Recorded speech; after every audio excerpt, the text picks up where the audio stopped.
নমস্কার আমাদের সমস্ত ছোট ছোট ভাই বোনেরা আমাদের এডুডাইরি চ্যানেলে তোমাদের সবাইকে জানাই অসংখ্য অসংখ্য স্বাগতম। ইতিমধ্যে কিন্তু ট্যাবের টাকা নিয়ে তোমাদের কিন্তু একটা জটিলতা অবশ্যই তৈরি হয়েছে। তো তোমাদের কিন্তু ওটিপি নিয়ে একটু তোমরা সমস্যায় রয়েছো বা চিন্তাভাবনায় রয়েছো। তবে প্রথমত তোমাদের বলে রাখি, আমি লাস্ট ভিডিওতে অনেক কমেন্ট পড়েছিলাম যেখানে তোমরা বলছো তোমাদের ট্যাবের টাকা অ্যাকচুয়ালি কবে ঢুকবে।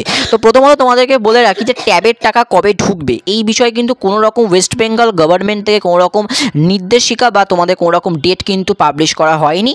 তবে তোমাদের যখনই ওয়েস্ট বেঙ্গল গভর্নমেন্ট থেকে তোমাদের জন্য ফান্ড অ্যাভেলেবেল হবে তখনই কিন্তু তোমাদের টাকা ঢুকিয়ে দেওয়া হবে। তবে একটা কথা তোমাদের আমি বলে রাখতে চাই, যেসব স্কুল থেকে তোমাদের ফর্ম ফিল আপ জুলাই মাসের শেষ থেকে শুরু করিয়েছিল বা আগস্ট মাসের প্রথম দিকে যেসব স্কুলগুলোতে তোমাদের ফর্ম ফিল আপ করানো শুরু করে দিয়েছিল তাদের কিন্তু এক্সপেক্টেড পুজোর আগে টাকা ঢুকে যেতে পারে। তবে কিছু কিছু স্কুল ভিত্তিক রয়েছে তোমাদের ভ্যারিফিকেশন বা তোমাদের যে কলেজে ফর্ম ফিল আপ সেটা কিন্তু তোমাদের লেটে শুরু করিয়েছে। অর্থাৎ কোনো কোনো স্কুল এমনও রয়েছে যারা কিন্তু আগস্ট মাসের শেষের দিকে বা আগস্ট মাসে মাঝামাঝি করে তোমাদের যাদের ফর্ম ফিল আপ শুরু করিয়েছে যেসব স্কুল থেকে, সেখানে কিন্তু তোমাদের টাকা ঢুকতে একটু দেরি হতে পারে। তোমাদের হয়তো এমনটা হতে পারে তোমাদের পুজোর পরেও টাকা ঢুকতে পারে।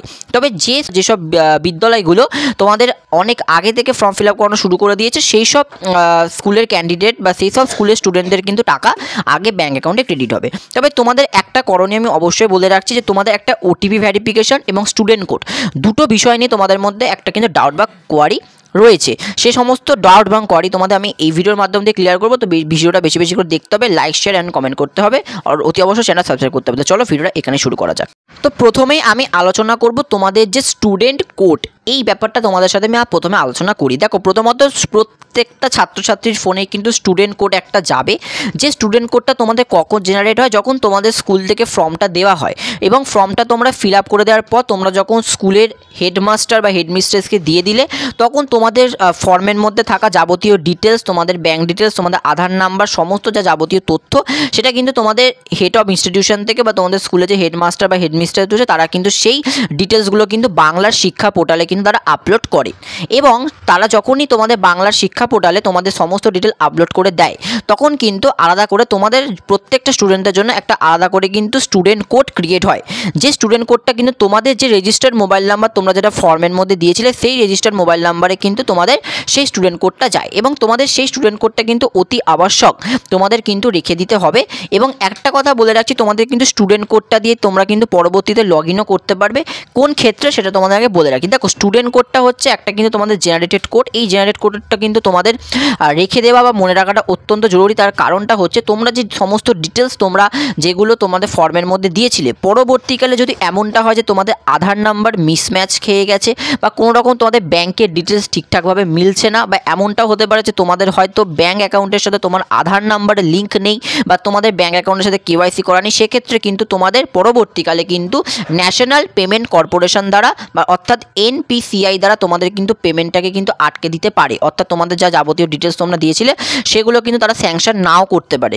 সেই সময় কি করবে, তোমাদের যে সমস্ত তথ্য তোমরা দিয়েছিলে সেই তথ্যগুলো কিন্তু তোমাদেরকে আবার ফের তোমাদের স্কুল লেভেলে পাঠিয়ে দেওয়া হবে এবং স্কুল লেভেল থেকে কিন্তু তোমাদের একটা সেলফ ডিক্লারেশন দেওয়া হবে। সেলফ ডিক্লারেশন একটা দেওয়া হবে যেটা তোমাদের যে রেজিস্টার্ড মোবাইল নাম্বার তোমরা ফর্মের মধ্যে দিয়েছিলে সেই ফর্মের মধ্যেই যে তোমরা রেজিস্টার্ড মোবাইল নাম্বার দিয়েছিলে সেই মোবাইল নাম্বারে তোমাদের কাছে কিন্তু একটা এসএমএস যাবে। সেখানে তোমাদের যাবতীয় তথ্য লেখা থাকবে, অর্থাৎ কোন ওয়েবসাইট থেকে গিয়ে তোমরা তোমাদের সেলফ ডিক্লারেশন জমা দিতে পারবে। তো তোমাদের কাছে যেই এসএমএসটা আসবে তোমরা একটা পোর্টালের মধ্যে ঢুকে যাবে, যার যেই পোর্টালটা আমি তোমাদের সামনে তুলে ধরেছি। দেখো এই পোর্টালের মধ্যে তোমরা যে ঢুকে গেলে তোমাদের একটা ওপরে দেখতে পাচ্ছ অপশান আসছে স্টুডেন্ট লগ ইন বা কোড নাম্বার। এখানে তোমার যে কোড জেনারেটেড কোড যেটা তোমাদের স্কুল থেকে পাঠানো হয়েছিল এসএমএস আকারে সেই কোডটা তোমরা দেবে। তারপর তোমরা লগ ইন অপশানের উপর ক্লিক করলে তোমাদের ফোনে হয়তো একটা ওটিপি আসতে পারে। সেই ওটিপি দিয়ে যেই তোমরা ফুলফিল করে দিলে তখনই তোমাদের কিন্তু একটা ইন্টারফেস খুলে যাবে, যে ইন্টারফেসের মধ্যে তোমরা যা যাবতীয় ডিটেলস দিয়েছিলে সেই ডিটেলসগুলো তোমরা খুব সহজে চেক করতে পারবে। সেই ক্ষেত্রে তোমাদের যেহেতু কোনো রকম ব্যাংকের ডিটেলসে ভুলভ্রান্তি বা আধার কার্ডের মিসম্যাচ যেহেতু থেকে ছিল বলে তোমাদের যেহেতু এনপিসিআই দ্বারা তোমাদের অ্যাকাউন্টটা ভেরিফাইড করা হয়নি বা তোমাদের ডেটাগুলোকে ভেরিফাইড করা হয়নি, তখন তোমরা কী করবে, সেই সেলফ ডিক্লারেশন যে তোমাদের পাঠানো হলো সেই ওয়েবসাইট থেকে তোমরা তোমাদের ব্যাংকে যাবতীয় যা তথ্য রয়েছে বা তোমাদের আধার কার্ড নাম্বার তোমরা যদি ভুল দিয়ে থাকো সেই সমস্ত ডিটেলসগুলো খুব সহজে তোমরা কিন্তু এডিট করতে পারবে। এডিট করার পর তোমরা যে সাবমিট করে দেবে, সাবমিট করে দিলে কিন্তু তোমাদের যে নিউ ডেটা তোমরা যেটা দিলে সংশোধিত যে নিউ ডেটা তোমরা যেটা সেলফ ডিক্লারেশন ফর্মের মধ্যে সাবমিট করলে সেই ডেটাটা কিন্তু আবার এনপিসিআই এর কাছে চলে যাবে। এরপর যদি মনে হয় যে তোমাদের সমস্ত ডিটেলস তোমাদের যা যা তোমরা তথ্য দিয়েছিলে সেগুলো যদি সত্যি তাদেরকে মনে হয় যে তারা একদম তুমি যে সমস্ত তথ্য ঠিকঠাক দিয়েছো, তখন কিন্তু তোমাদের এনপিসিআই দ্বারা তোমাদের সমস্ত তথ্য ভেরিফাইড হয়ে যাবে এবং তোমাদের কিন্তু টাকা ঢোকার প্রসেস কিন্তু আরও এগিয়ে যাবে। এটা হচ্ছে স্টুডেন্ট কোডের ব্যাপারটা। এবার তোমাদের বলে রাখছি ওটিপি অ্যাকচুয়ালি কখন ঢোকে এটা তোমাদের কিন্তু আগে খুব ভালো করে জানতে হবে। প্রথমত বলে রাখি ওটিপি ঢোকার যে ব্যাপারটা এটা তোমাকে আগে জানতে হবে। ওটিপি ভেরিফিকেশন কি সবার জন্য হয়? অ্যাকচুয়ালি না, ওটিপি ভেরিফিকেশন কিন্তু সবার জন্য না। ওটিপি ভেরিফিকেশান তাদের জন্য যাদের কিন্তু ফুললি ম্যাচড হয় না। ফুললি ম্যাচড মানে হচ্ছে এনপিসিআই রেজাল্ট যেটা তোমাদের দেয়। অ্যাকচুয়ালি যদি কোনো ক্ষেত্রে তোমাদের শিক্ষার্থীর নাম, ব্যাঙ্ক অ্যাকাউন্ট, তোমাদের আইএফসি কোড সব কিছু যদি সঠিক থাকে সেক্ষেত্রে তোমাকে এনপিসিআই দ্বারা ফুললি ম্যাচড দেখানো হয়। অর্থাৎ তোমার এই ক্ষেত্রে তোমার সমস্ত ডেটা একদম ঠিকঠাক রয়েছে, সেক্ষেত্রে তোমাদের কাছে কিন্তু ওটিপি আসে না। তবে ওটিপিটা কখন আসে? যখন তোমাদের কোনো রকম স্পেসিফিক কিছু ডিটেলস তোমাদের আধার ব্যাংকের রেকর্ডের গরমিল থাকে বা ভুলভাল তোমরা যখন আইএফসি কোড বা অ্যাকাউন্ট দিয়ে থাকো ব্যাংকের, তখনই কিন্তু এনপিসিআই দ্বারা তোমাদের ডেটাগুলোকে ভেরিফাইড করা হয় না এবং তখন তোমাদের স্ট্যাটাস দেখে পার্টিয়ালি আনম্যাচড, অর্থাৎ তোমাদের কিন্তু কোনো রকমভাবে সমস্ত ডেটাগুলোকে ম্যাচড করানো হয়নি এনপিসিআই দ্বারা। তখন কি করে তোমাদের শিক্ষার্থী, তোমরা যে সমস্ত শিক্ষার্থী রয়েছে তোমাদের পোর্টাল থেকে কিন্তু একটা সেলফ ডিক্লারেশন তোমাদের পাঠানো হয়। সেখান থেকে তোমরা ওটিপি দিয়ে খুব সহজে লগ ইন করো এবং সেখান থেকে তোমাদের সংশোধিত তোমরা যা যা ডেটা রয়েছে সেগুলোর কারেকশন করে তোমরা সাবমিট করো। যদি তোমাদের একদম যদি ক্রাইটেরিয়া হয়, যদি তোমাদের পরবর্তীকালে কোনো রকম যদি তোমাদের ব্যাংকিং ডিটেলস, তোমাদের অ্যাকাউন্টস নাম্বার, তোমাদের আইএফসি কোড, ব্রাঞ্চ কোড, তোমাদের আধার নাম্বার, তোমাদের আধার কার্ডের সাথে তোমাদের যদি নাম না মেলে, সেক্ষেত্রে যখন এই সব ডিটেলসগুলো তোমাদের ভুলভ্রান্তি হয় তখনই কিন্তু তোমাদের ফোনে কিন্তু ওটিপি যায়, ঠিক আছে? এবং সেই ওটিপিটা কিন্তু তোমাদের সেলফ ডিক্লারেশনের মাধ্যমে কিন্তু ভ্যালিডেট হয়।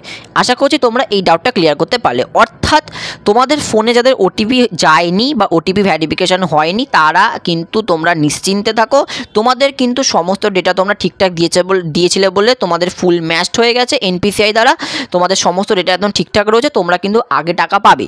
কিন্তু ওটিপি ভ্যারিফিকেশান তাদেরই হবে যাদের কোনো রকমভাবে তোমাদের ডেটা মিসম্যাচ হয়ে গেছে বা কোনো রকম তথ্য তোমরা যারা ভুলভ্রান্তি দিয়ে ফেলেছো, তোমাদেরই কিন্তু ওটিপি ভ্যারিফিকেশনটা হবে, যেটা স্টুডেন্ট কোড লগ ইনের মাধ্যম দিয়ে হবে। আশা করছি তোমাদের ডাউটটা আমি ক্লিয়ার করতে পারলাম।